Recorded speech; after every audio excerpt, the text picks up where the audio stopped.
Alright, this is take two. What I'm going to do is just get some big pictures of the board so that I don't have to go through all the other explanation. This was that network that we had. And then this is the network for the variable length subnet mask work. And so this would be a capture of the actual networking that we did. That's it. NET-223. This is Thursday, week 2, summer term.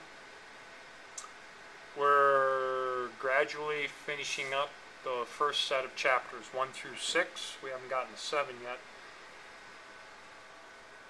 Today, some of this review, some of it is a little bit of new, but we reviewed dynamic routing protocols. Talked about network discovery, routers discovering networks, interior and exterior gateway protocols. In the interior ones, we have distance, vector, and link state, and we reviewed EIGRP, OSPF. Talked about classful versus classless, and that administrative distance. We reviewed convergence of networks and metrics. And then with the metrics, we talked again about load balancing. Administrative distance. We did some good examples with administrative distance in our practice network here. And we did static routes and directly connected. We talked about the administrative distance for those. And we can change that for the static route. Then we have the administrative distance for the routes here. Okay.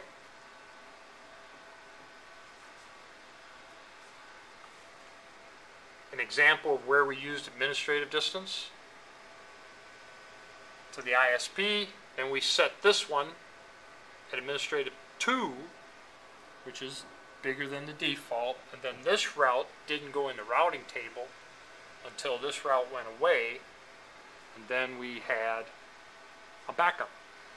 We worked this problem with, we looked at EIGRP on the network and used it as an example. We looked at the tables updating, and we reviewed redistribute static. We did a redistributed static here after we put on a default gateway here, and then that default routes then from here and here were automatically developed into there, and we also talk about passive interfaces there. And then the last thing we did was we used this scenario here as our network, and I'm not going to go through all the parts of the network, and so we subnetted it out. We started with this 210.10.10.0/24. We talked about how many networks were here, and we changed it a little bit after we got started. Then we put our host on, 30 hosts here, 30 hosts here. Then we said 10 to 14 here and here, 5 to 6 here, here, and then we started networking and subnetting it using variable length subnet masks. So we start off here with our first division here. That gave us these 8 networks right here. And then we took the first one, and that one we assigned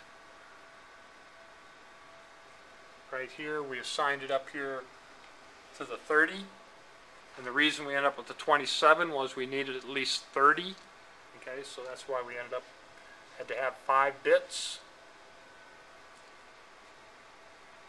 And then we did the WANs.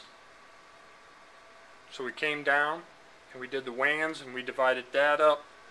So we only needed 2 addresses for each one.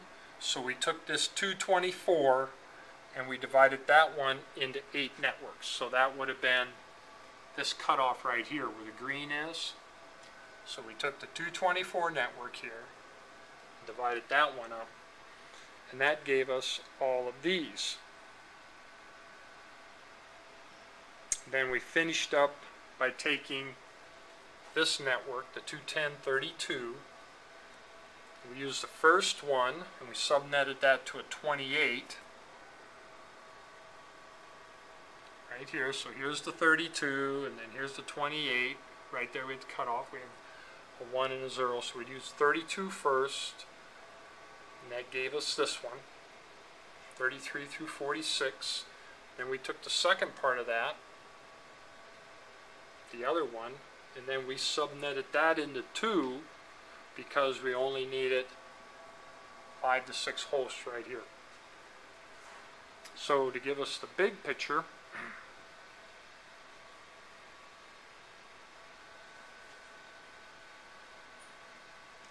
there it is.